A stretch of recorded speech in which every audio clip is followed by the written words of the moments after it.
निराला दिल्ली का दिवाला। अन्ना के समर्थक सड़कों पर उतर आए हैं।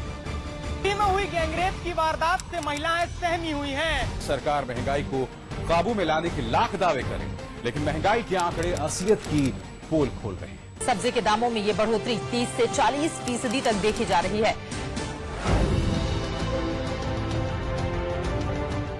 आज दिल्ली की जनता सड़कों पर है।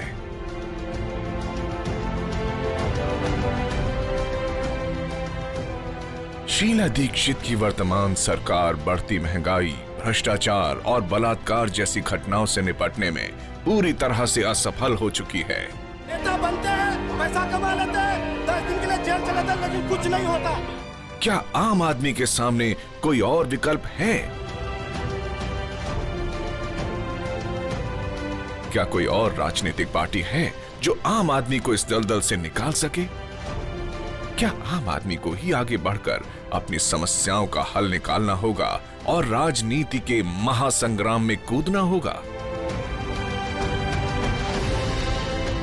आज हम ऐलान करते हैं कि आने वाले नवंबर के महीने में दिल्ली विधानसभा में हम चुनाव लड़ेंगे, चुनाव जीतेंगे और खुद जाके अपना लोकपाल देंगे।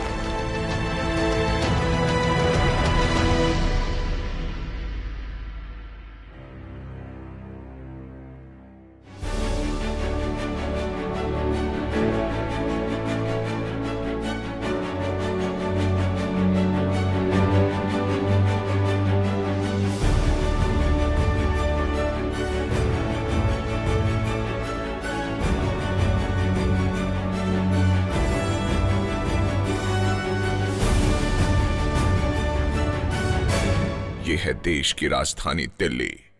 दिल्ली जिस पर कांग्रेस की शीला दीक्षित पिछले 15 वर्षों से राज कर रही है। शीला दीक्षित के अधीन दिल्ली 2 हिस्सों में बंटकर रह गई है। एक दिल्ली जो सत्ताधारियों और अमीरों की है और दूसरी जहां आम आदमी बसते हैं। सत्ताधारियों की दिल्ली में जहां एसी धड़ल्ले से चल रहे हैं, वहीं आम आदमी बिजली की नियमित आपूर्ति को तरस रहा है और बिजली की बढ़ती दरों से परेशान है। कच्ची कॉलोनियों और झुग्गी झोपड़ियों का हाल बेहाल है, परंतु सत्ताधारियों की दिल्ली में सड़कें चमचमा रही हैं और सब कुछ चाक चौबंद है। आम आदमी सरकारी अस्पतालों में धक्के खा रहा है। बच्चे सरकारी स्कूलों की बदहाली के शिकार हैं। युवा बेरोजगार हैं। वहीं सत्ताधारी निजी अस्पतालों और स्कूलों का उपभोग कर रहे हैं और 5 सितारा होटलों में मौज उड़ा रहे हैं। शीला की दिल्ली में महिलाएं और बच्चियां सुरक्षित नहीं हैं। उनके साथ बलात्कार की घटनाएं आम हो रही हैं। परंतु इस शर्मनाक घटनाओं के प्रति शीला की संवेदनहीनता तब और उजागर हो गई जब लोगों ने उन्हें अश्लील गाना गाने वाले हनी सिंह के साथ नाचते हुए टीवी पे देखा।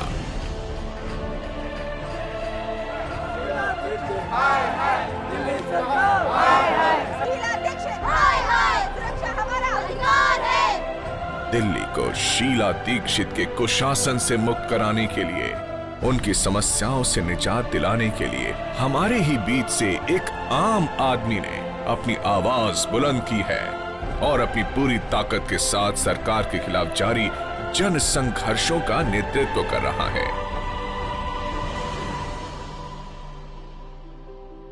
ये है अरविंद केजरीवाल।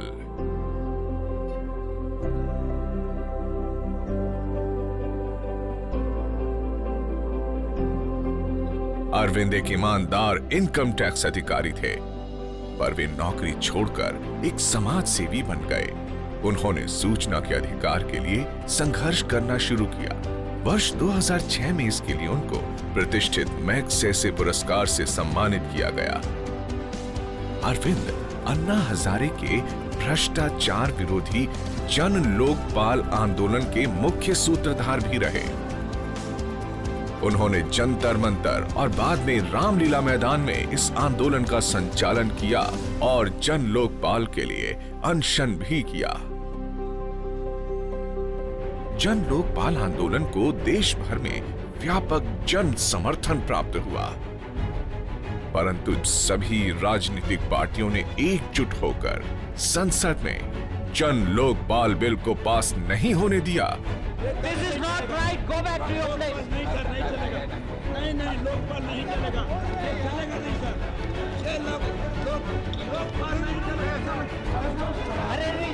ये क्या कर रहे हैं? अरविंद केजरीवाल और उनके साथियों ने तब आम आदमी पार्टी बनाकर सीधे राजनीति में प्रवेश करने का निर्णय लिया। ये सारे नेता, सारी पार्टियों के नेता चिल्ला चिल्ला के कह रहे हैं लोकपाल बिल पास कराना है तो चुनाव लड़के दिखाओ, लोकपाल बिल पास कराना है तो संसद में आके पास कर लो। आज इस मंच से हम ऐलान करना चाहते हैं कि हाँ, हम अब चुनाव लड़के दिखाएंगे आपको। आज अरविंद दिल्ली की जनता के साथ कंधे से कंधा मिलाकर उनकी समस्याओं को हल करने के लिए सरकार से लड़ रहे हैं।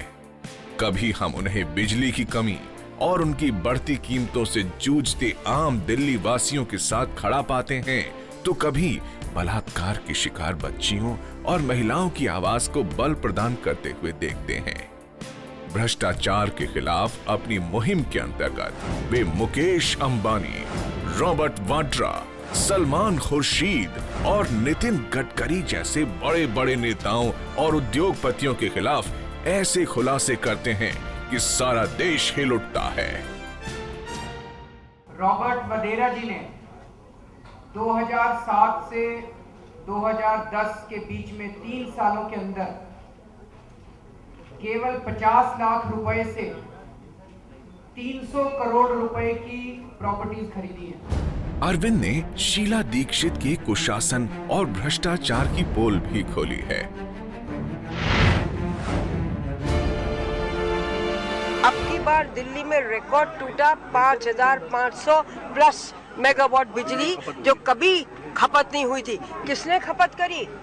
आपने और मैंने ही तो करी ना। जब मैंने आप ज्यादा करी तो मैं नेचुरली बिल ज्यादा ही आएगा। परिवार को ऐसा एहसास होता है कि बिजली का बिल जो है वो मेरी आमदनी से बाहर है, मैं इसको सहन नहीं कर सकता, तो भैया मेरे 2 बल्ब की जगह 1 बल्ब जला। शीला दीक्षित ने पैसे खा रखे हैं इन बिजली कंपनियों से, इसलिए बिजली के बिल बढ़ रहे हैं साथियों। और जब बिजली के बिलों के से त्राही त्राही मचती है तो शीला दीक्षित कहती है कूलर इस्तेमाल करना बंद कर दो, टीवी इस्तेमाल करना बंद कर दो, फ्रिज इस्तेमाल करना बंद कर दो। अनिल अंबानी मालिक है इन बिजली कंपनियों का।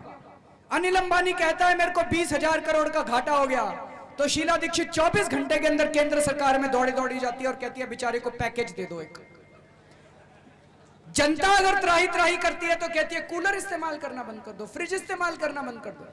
अनिल अंबानी को लॉस हो जाता है, हमारे घर में लॉस होता है तो उसको चिंता नहीं है। तो साथियों, आम आदमी पार्टी की सरकार बनेगी तो सबसे पहले इन बिजली कंपनियों का ऑडिट करवाया जाएगा, और जो कंपनी कहेगी हम ऑडिट नहीं कर रहे, उनका लाइसेंस रद्द कर देंगे, उनको दिल्ली छोड़ के जाना पड़ेगा। अनिल अंबानी को दिल्ली छोड़ के जाना पड़ेगा। अगर जो कोई कैनन, वाटर कैनन्स किए गए, लाठी चार्ज की, वो पुलिस मेरे अधीन ना मेरे ऑर्डर्स पर काम कर रही थी, ना मैं उससे वाकिफ थी। जब भी दिल्ली में कोई बलात्कार होता है, शीला दीक्षित जी कहती है मैं क्या करूं, दिल्ली पुलिस मेरे अंडर में नहीं है, मैं क्या करूं, दिल्ली पुलिस मेरे अंडर में नहीं है। ऐसी बेबस और लाचार मुख्यमंत्री चाहिए हम लोगों को। ये पूरा इंतजाम कर देना कि भाई कभी किसी लड़की के साथ ऐसा होगा ही नहीं, ऐसा वायदा करने में मेरी तो हिम्मत नहीं है। आम आदमी पार्टी की नवंबर में सरकार बनेगी, सबसे पहला काम महिलाओं की और बुजुर्गों की सुरक्षा के लिए किया जाएगा। साथियों, हम ये नहीं कहेंगे दिल्ली पुलिस हमारे कंट्रोल में नहीं है। आज अगर हम दिल्ली पुलिस को ठीक कर लेते हैं तो सत्ता में आ गए तो इनको ठीक कर लेंगे सारे दिल्ली पुलिस वाले। पुरानी लाइनें हैं, उन लीकेजेस को करा। 42 करोड़ गैलन पानी रोज दिल्ली की सड़कों पे आएगा तो दिल्ली में तो बाढ़ आ जानी चाहिए। अंडरग्राउंड वाटर जो है जिससे हम निकाल पाते थे पहले, वो भी अब खत्म हो गया है। It's in a very dangerous situation. कहते नहीं जी अंडरग्राउंड पाइपलाइन लीक कर रही है। हमने कहा अगर अंडरग्राउंड पाइपलाइन लीक कर रही है तो दिल्ली में पानी का स्तर बढ़ना चाहिए, वो भी नीचे जा रहा है। यस, टैंकर से मिलता है, ये सही बात है, क्योंकि पानी हम पहुंचा ही नहीं सकते। टैंकर कंपनी के पास पानी है, शीला दीक्षित के पास पानी नहीं है। टैंकर कंपनी पानी बनाती तो है नहीं, पानी तो भगवान बनाता है। तो ये पानी आता कहां है इनके पास? सारा पानी चोरी हो रहा है। जो पानी आपकी टूटी में आना चाहिए वो पानी आपको टैंकर कंपनी से खरीदना पड़ता है। आम आदमी पार्टी की सरकार बनेगी नवंबर में, सबसे पहले ये जितने टैंकर माफिया हैं और इनके जो माँ बाप बीजेपी और कांग्रेस में बैठे हैं, इन सब लोगों को तिहाड़ भेजा जाएगा सबसे पहले। ये सब सुनने के बाद हमारे सामने ये सवाल उठता है कि आने वाले विधानसभा चुनाव में हम किसको चुनने वाले हैं? शीला दीक्षित की भ्रष्ट सरकार को या अरविंद केजरीवाल के नेतृत्व वाली आम आदमी पार्टी को, जिसके पास दिल्ली के नागरिकों के जीवन में गुणात्मक परिवर्तन लाने के लिए एक 10 सूत्री कार्यक्रम भी है। भ्रष्टाचार मुक्त भारत का सपना लेके निकले हैं। हम लोग सत्ता लेने के लिए अंदर नहीं जा रहे, हम सत्ता जनता के हाथ में सौंपने के लिए अंदर जा रहे हैं। इन सत्ता के किलों को तोड़कर सत्ता जनता के हाथ में देने के लिए जा रहे हैं। जनता से हमारा वादा है कि जिस कानून के लिए अन्ना हजारे जी 13 दिन तक रामलीला मैदान में अनशन पे बैठे थे, आम आदमी पार्टी की सरकार बनने के 15 दिन के अंदर सबसे पहले उसको दिल्ली में लागू करेंगे और इन भ्रष्टाचारी नेताओं को 6 महीने के अंदर तिहाड़ जेल भेजा जाएगा। सरकार बनने के 1 साल के अंदर दिल्ली की सभी अनऑथराइज्ड कॉलोनीज़ को रेगुलराइज करेंगे ताकि उनके अंदर जनता को बेसिक सुविधाएं दी जा सके। झुग्गियों में रहने वाले लोगों को पक्के मकान दिए जाएंगे और जब तक उनको पक्के मकान नहीं मिल जाते उनकी झुग्गियों को नहीं तोड़ा जाएगा। दिल्ली के हर घर तक पानी पहुंचाया जाएगा, हर घर को 700 लीटर पानी मुफ्त दिया जाएगा। कि दिल्ली के लोगों के जितने पानी के बिल पेंडिंग पड़े हुए हैं, बकाया पड़े हुए हैं घरेलू कनेक्शन के, वो सारे पानी के बिल माफ़ किए जाएंगे। दिल्ली के लोगों को आधे दामों के ऊपर 24 घंटे बिजली सप्लाई करेंगे। प्राइवेट स्कूलों की अनाप शनाप फीस पर लगाम लगाने के लिए कानून बनाया जाएगा। दिल्ली के व्यापारियों के लिए पूरी वैट की व्यवस्था का सरलीकरण किया जाएगा। दिल्ली में महिलाओं की सुरक्षा के लिए स्पेशल कमांडो फोर्स बनाई जाएगी। आम आदमी पार्टी जन आंदोलनों से निकली हुई पार्टी है और प्रतिबद्ध कार्यकर्ताओं से भरी हुई है। इसमें नेतृत्वकर्ताओं का जो समूह है उसमें समाज के विभिन्न क्षेत्रों से आए हुए सम्माननीय, चरित्रवान और जुझारू प्रवृत्ति के लोग हैं। उनकी अपने कार्य क्षेत्र में एक साफ और स्वच्छ छवि है। मैं अपनी पूरी जिंदगी जनहित के केसेस करता रहा और जैसे जैसे और जनहित के मामलों में घुसता गया तो मुझे दिखता गया कि हिंदुस्तान में आज क्या हो रहा है। मैं बहुत सालों से पत्रकार रही हूँ, स्टार न्यूज़ में एंकर थी, रोज़ाना खबरें पढ़ती थी और कितनी बार हम लोग ने खुद टेलीविज़न पर बाकायदा अपील की है वोट देने की। लेकिन मैं खुद सोचती थी अगर मुझे खुद वोट करना पड़े तो मैं किस पार्टी को वोट करूँ। पत्रकारिता करते करते लगा कि आम आदमी की जो पीड़ा है, पत्रकारिता उसको ऊपर तो ला रही है, एक्सपोज तो कर रही है, लेकिन उसका सॉल्यूशन नहीं दे रही। कोई 20 साल से राजनीति का विश्लेषण करते करते, पॉलिटिकल एनालिसिस करते करते मन में वही एक टीस थी जो हर हिंदुस्तानी के मन में होती है कि इस पॉलिटिक्स को सिर्फ देखेंगे, इसका सिर्फ एनालिसिस करेंगे या कि इसको बदलेंगे। आम आदमी पार्टी की दिनों दिन मजबूत होती स्थिति के चलते कांग्रेस और बीजेपी के एजेंटों ने अफवाहों का बाजार गर्म कर रखा है। पर क्या इन अफवाहों में दम है?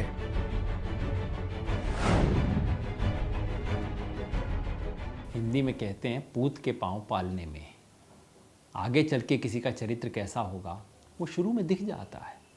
अगर अरविंद केजरीवाल को भ्रष्ट होना होता तो जब इनकम टैक्स अफसर थे, जब पता नहीं करोड़ों की घूस देने के लिए लोग घूमते रहते थे, तब भ्रष्ट हो जाता। अगर अरविंद को भ्रष्ट होना होता तो जब अन्ना आंदोलन चल रहा था, देश के पूरे बड़े बड़े राजनीतिक क्लास चाहते थे किसी तरह इसका मुंह बंद करवा दिया जाए, तब भ्रष्ट हो जाता। अगर भ्रष्ट होना होता तो बिजली और पानी की बड़ी बड़ी कंपनियों के खिलाफ आवाज़ उठाते वक्त जब अंबानी से लेके इस देश की बड़ी बड़ी कंपनियां परेशान थी, तब भ्रष्ट हो जाता। जो इन सब के सामने खड़ा रहा वो सत्ता और कुर्सी से भ्रष्ट नहीं होगा। देखिए, सबसे पहली बात तो ये है कि सारी विरोधी ताकतें देश की, सत्ता में बैठे हुए दिग्विजय सिंह से लेकर सारे लोग अरविंद केजरीवाल के पीछे पड़े जब उन्होंने भ्रष्टाचार के खिलाफ इतना बड़ा आंदोलन देश में खड़ा किया। लेकिन आज तक भ्रष्टाचार का एक भी मामला उनके ऊपर साबित नहीं कर पाए। अरविंद केजरीवाल ने उम्मीदवार चयन के लिए एक प्रक्रिया बनाई है जो हिंदुस्तान के इतिहास में किसी पार्टी ने आज तक उसको लागू नहीं किया। उम्मीदवारों का इंटरव्यू लिया जाता है, इंटरव्यू लेने के बाद एक शॉर्ट लिस्ट आती है, उनको वेबसाइट पे 15 दिनों तक डाला जाता है, उनके खिलाफ कोई भी अपना कमेंट दे सकता है, उसके बाद वॉलंटियर्स की फीडबैक लिया जाता है, उसके बाद उम्मीदवार का चयन होता है। लेकिन इससे भी अलग हटके हम बात करते हैं।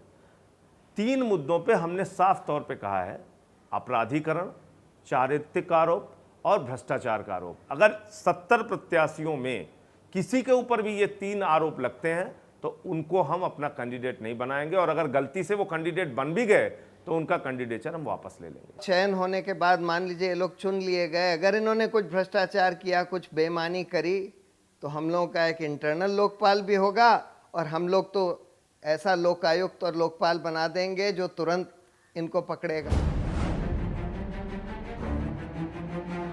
बीजेपी का वोट क्या काटना है? बीजेपी तो खुद एक ऐसी पार्टी है जो अपना अस्तित्व खत्म करती जा रही है। बीजेपी में हिम्मत नहीं है कि वो कांग्रेस को हरा सके। बीजेपी का अपना आचरण, जहां जहां बीजेपी सत्ता में रही है वहां वहां उसने भ्रष्टाचार किया है। कर्नाटक में तो आम आदमी पार्टी नहीं थी अभी 1 महीना पहले। कर्नाटक में आप क्यों हार गए? आपके सबसे बड़े स्टार प्रचारक वहां 7-8 दिन लगातार भाषण देते रहे, दिन में 10-10 रैलियां करते रहे।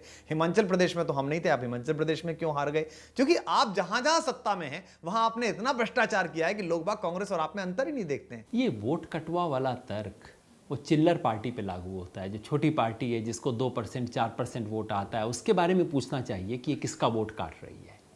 आम आदमी पार्टी उस स्तर पे नहीं है, और ये हमारे अपने सर्वेक्षण की बात नहीं है। बाकी मीडिया के अलग स्वतंत्र सर्वेक्षण कह रहे हैं कि आम आदमी पार्टी उस सब स्तर से बहुत आगे निकल चुकी है जो चिल्लर वोट कटवा पार्टी का होता है। यूं भी इस जन आंदोलन ने अपना वोट बनाया है, किसी दूसरे का वोट नहीं खींचा है। हम किसी का वोट काटने के लिए नहीं आए हैं, बल्कि जो भ्रष्टाचार से पीड़ित जनता है उसको लामबंद करके इन भ्रष्टाचारियों को उनकी असली हैसियत में पहुंचाने के लिए हम लोगों ने ये पार्टी बनाई है।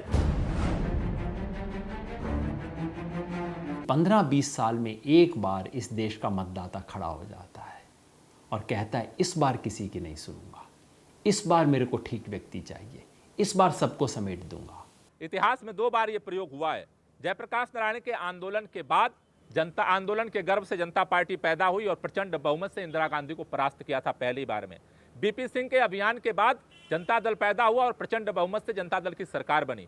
तीसरी बार फिर देश के अंदर एक प्रचंड आंदोलन पैदा हुआ भ्रष्टाचार के खिलाफ, उसके गर्व से आम आदमी पार्टी पैदा हुई है और ये प्रचंड बहुमत से दिल्ली में सरकार बनाएगी। देखिए, आम आदमी पार्टी क्या है?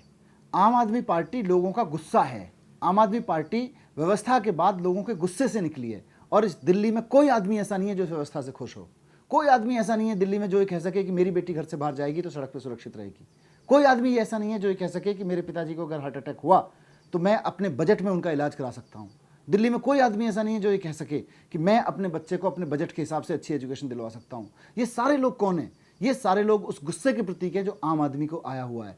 वो आम आदमी इकट्ठा होगा और इस बार आम आदमी पार्टी को जिताएगा। वोट हर वो व्यक्ति देगा जो इस देश में बदलाव चाहता है। वो वोट हर वो व्यक्ति देगा जो शीला दीक्षित के कुशासन से दुखी है। वोट हर वो व्यक्ति देगा जो भारतीय जनता पार्टी के इस पैंतरे से दुखी है कि जब जब हम उनसे बंगारू पे बात करते हैं, येदुरप्पा पे बात करते हैं, निशंक पर बात करते हैं, वो राम मंदिर ले आते हैं, राम सेतु ले आते हैं, हिंदू और मुसलमान ले आते हैं। वोट वो हर आदमी देगा जो दलितों के नाम पर राजनीति करने वाले उन लोगों के खिलाफ है जो करोड़ों और अरबों में खेल रहे हैं। वोट हर वो आदमी देगा जो लोहिया के समाजवाद का नाम लेकर परिवारवाद चलाने वाले लोगों के खिलाफ है। वोट हर वो आदमी देगा जो आरटीआई के घेरे में आने से बचने वाली इन सारी पार्टियों के एक हो जाने के खिलाफ है। वोट हर वो आदमी देगा जो सुप्रीम कोर्ट का वर्डिक्ट मानने से इंकार करने वाले इन सारे दलों के खिलाफ है। तो एक नई तरह की राजनीति शुरुआत करने वाला हर आदमी, हर जवान, हर पुरुष, हर महिला इस पार्टी को वोट करेगा और एक बड़ी विक्ट्री के साथ दिल्ली विधानसभा में बैठेगी। दिल्ली में अब तक बी और सी की लड़ाई थी, भारतीय जनता पार्टी और कांग्रेस पार्टी की लड़ाई थी। ए की तलाश दिल्ली कर रहा था, पहली बार आम आदमी सामने आया है। इस बार दिल्ली में ए, बी, सी की लड़ाई है और हमें उम्मीद है कि बहुमत जनता ए पर इस बार ट्रिक करने वाली है, आम आदमी पार्टी और अरविंद केजरीवाल पर, और इसीलिए हमारी जीत होगी। सिर्फ हंगामा खड़ा करना मेरा मकसद नहीं, सिर्फ हंगामा खड़ा करना मेरा मकसद नहीं, मेरी कोशिश है कि ये सूरत बदल जाए। भारत माता की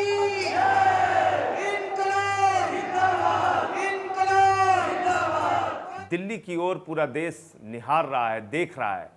आपके हाथों में पहली बार मौका आ रहा है आम आदमी को मजबूत करने का। देश एक बड़े बदलाव के दरवाजे पर खड़ा हुआ है, बदल सकता है, हमारे सपनों का देश बन सकता है अगर आप साथ दे दें। आपने कभी कांग्रेस को मजबूत किया, कभी बीजेपी को मजबूत किया, कभी समाजवादी पार्टी और बहुजन समाज पार्टी को मजबूत किया, लेकिन इन पार्टियों को मजबूत करते करते हम और आप कमजोर हो गए। पहली बार मौका आया है, अन्ना ने देश को जगाया है और देश के लिए 2014 में फाइनल मैच के लिए दिल्ली का चुनाव सबसे अहम है। ये वही वक्त है जब एक चाणक्य अपने चंद्रगुप्तों को, अपनी अलकाओं को, अपने सिंहरणों को जगा रहा है कि उठो और इस पापी राजवंश का नाश करो, इसे उखाड़ कर फेंको। बहुत हो गया इनका शासन, इनका कुशासन।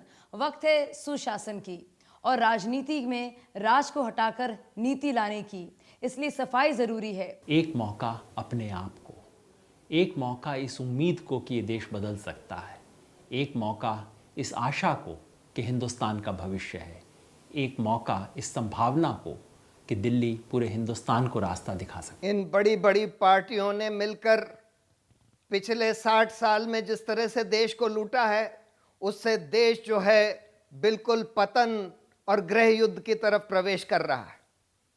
आज एक मौका आया है, एक ऐसा विकल्प देश के सामने खड़ा हुआ है जो कि व्यवस्था परिवर्तन के लिए, भ्रष्टाचार मिटाने के लिए, लोकतंत्र सुधारने के लिए, न्यायपालिका सुधारने के लिए, चुनाव सुधार करने के लिए प्रतिबद्ध है और व्यवस्था परिवर्तन की बात कर रहा है। इसीलिए मेरी आप सब लोगों से अपील है कि अपने घरों से निकलो, वोट डालो। ये चुनाव आपका है, जनता इस चुनाव में खड़ी होगी, जनता वोट डालेगी, जनता चुनाव लड़ेगी, जनता चुनाव लड़ाएगी। तो मेरी सभी माताओं से, बहनों से, युवकों से, युवतियों से, बुज़ुर्गों से, गरीब से, अमीर से, सभी लोगों से अपील है कि इस बार चुनाव के लिए निकलो, वोट डालो और इस बार हमें व्यवस्था परिवर्तन के लिए वोट डालनी है। केवल पार्टी नहीं बदलनी, इस बार हमें चेहरे नहीं बदलने, इस बार हमें व्यवस्था बदलनी है। हमारी पार्टी का चुनाव चिन्ह झाड़ू है। हमने जानबूझ के झाड़ू चुनाव चिन्ह लिया है, क्योंकि जैसे अपने घर की सफाई करते हैं हम झाड़ू से, अपने दफ्तर की सफाई करते हैं, सड़क की सफाई करते हैं, इस बार हमें विधानसभा की और संसद की भी सफाई करनी है इसी झाड़ू से। राजनीति की सफाई करनी है, भ्रष्टाचार की सफाई करनी है और इसी झाड़ू से कांग्रेस और बीजेपी का आने वाले चुनावों में सफाया भी इसी झाड़ू से करना है साथियों। भ्रष्टाचार पर दे झाड़ू और अत्याचार पर दे झाड़ू, कमल पंजे पर दे झाड़ू। झाड़ू उठा के सफाई का वक्त आ गया है। झाड़ू उठाइए, आम आदमी पार्टी को वोट दीजिए और इस कचरे को साफ कीजिए। झाड़ू पर बटन दबाकर जिताइए। आम आदमी के चुनाव निशान झाड़ू पर मोहर लगा करके इस गंदी राजनीति की सफाई करनी पड़ेगी। झाड़ू पर अपनी मोहर लगा के इस व्यवस्था परिवर्तन की क्रांति को आगे बढ़ाए। झाड़ू उठाइए और बताइए इन हुक्मरानों को कि जिंदा लोहे को भी औजार बनाने वाले, अपने आंसू को भी हथियार बनाने वाले हमको बेकार समझते हैं सियासतदान, मगर हम हैं इस मुल्क की सरकार बनाने वाले। अब राज करेगी जनता।